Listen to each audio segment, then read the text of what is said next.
Hello everyone. This is the first of our series of lecture on the topic Science and the Environment. This is also the first lesson of chapter 1 entitled Framework for a Sustainable Future. At the end of this lesson, you must be able to explain the process of science and how the scientific community tests new ideas. You must also be able to describe the current health of the planet, define sustainability, explain ways in which our relationship with the environment needs to be more sustainable, and define the principle of stewardship and give examples. This picture shows the Manila Bay Rehabilitation Project, and just like some other environmental issues, this project is also entangled in controversies and debate. On one side are those who argue using seemingly sound scientific facts to support their position, while on the other side are those who present opposing explanations of the same facts. Now, in the face of such controversies, many people are understandably left confused. So, in this lesson, we will examine how sound science forms the foundation for understanding controversial issues. Sound science involves a disciplined approach to understanding how the natural world works, and that is what we call the scientific method. We employ the term sound science to distinguish legitimate science from what can be called junk science. This diagram shows the steps of the scientific method that is generally accepted by scientists and scholars alike. Now, the process of science is a continual interplay among observations, hypotheses, tests, maybe in the form of experiments, explanations, and eventually theories and natural laws, as well as further refinement. So the process involves the work of individual scientists and peer review by the scientific community. I know that this is no longer new to you, but we will just briefly review on the important concepts about this. The foundation of science and scientific discovery is observation. Many branches of science, such as natural history, astronomy, anthropology, and paleontology, are based almost entirely on observation because experimentation is either inappropriate or impossible. For example, it simply is impossible to conduct experiments on stars and past events. And even for experimentation, we conduct it as well to gain another window of observation. Now, how can we be sure that observations are accurate? One answer is that scientists use a variety of tools and technologies to help them make accurate observations. Our current understanding of climate, for example, depends on remarkably precise maps and measurements from satellites. But even so, not every reported observation is accurate for varied reasons such as honest misperceptions or instrument error or calculated mischief.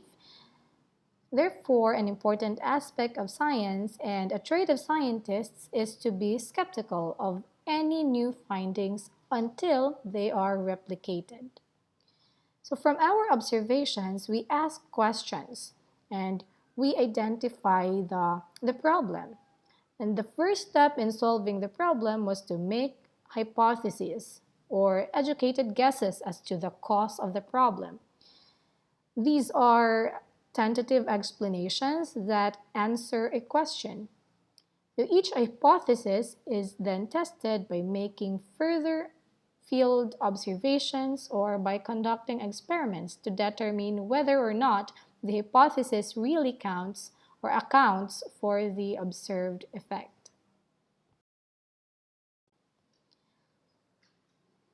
Experimentation is simply setting up situations to make more systematic observations regarding causes and effects. For example, biologists put organisms into specific situations in which they can carefully observe and measure their responses to particular conditions or treatments. This picture, for example, depicts the experiments conducted by the researchers from the Alaska Fisheries Science Center to test effects of ocean acidification on fish, shellfish, and cold water corals in the North Pacific Ocean, a region that is considered to be especially vulnerable to acidification. So to solve a particular problem, a systematic line of experimentation is used. Now, one of the reasons that experimentation is so powerful is because it includes a control, a point against which you compare what you find under experimental conditions. Experiments also need to include replication, that is, more than a one-time measurement of a factor. Now, after the measurements are taken, scientists use statistics to determine whether or not their findings show an effect big enough to conclude that the results probably do not result from random chance.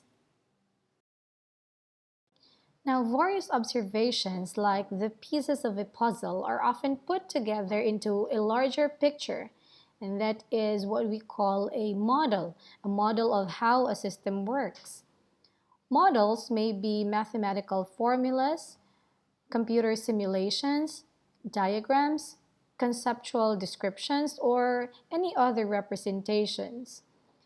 An example is this climate model that seeks to understand and explain the complex behavior of Earth's climate. Now, what all models have in common is an attempt to portray the important parts of a real system. Although a model is simpler than the system it portrays, it can be used to predict outcomes. Here is another example. Now, we may observe that water evaporates, making the air moist, and that water from moist air condenses on a cool surface. We also observe clouds and precipitations. Now, putting these observations together logically, we derive a conceptual description of the hydrologic cycle. So, the essence of science and scientific method may be seen as a process of making observations and logically integrating those observations into a model of how some natural system works. And this is where the sequence consisting of observation, hypothesis, test or experiments, and explanation comes in. Theories and laws are also essential in scientific investigations, and these have different jobs to do. A theory tries to provide the most logical explanation about why things happen as they do, supported by evidence, while a scientific law describes the phenomena and predicts the results of certain initial conditions. Laws simply describe the phenomena but not how or why they work. So in simple terms, a law predicts what happens while a theory proposes why it happens. For example, the law of gravity was discovered by Isaac Newton in the 17th century. This law mathematically describes how two different bodies in the universe interact with each other. However, Newton's law does not explain what gravity is or how it works. It wasn't until 3 centuries later, when Albert Einstein developed the theory of relativity, that scientists began to understand what gravity is and how it works. Another example of the difference between a theory and a law would be the case of Gregor Mendel. Mendel discovered that two different genetic traits would appear independently of each other in different offspring. Yet, Mendel knew nothing about DNA or chromosomes, and it wasn't until a century later that scientists discovered DNA and chromosomes, the biological explanation of Mendel's laws. So it was only then that the scientists such as T.H. Morgan working with fruit flies explained the law of independent assortment using the theory of chromosomal inheritance. So, still today, this is the universally accepted explanation or theory for Mendel's law. Well, many people think that if scientists find evidence that supports a hypothesis, the hypothesis is upgraded to a theory, and if the theory is found to be correct, it is upgraded to a law. But that is not how it works at all. In fact, facts, theories, and laws, as well as hypotheses, are separate parts of the scientific method. Though they may evolve, they aren't upgraded to something else. This photo was taken during the second Philippine Symposium of Freshwater Biodiversity and Ecosystems held last December 2018 in UP Diliman. Conferences like this provide an ideal venue and opportunity for scientists to present their new work to their colleagues.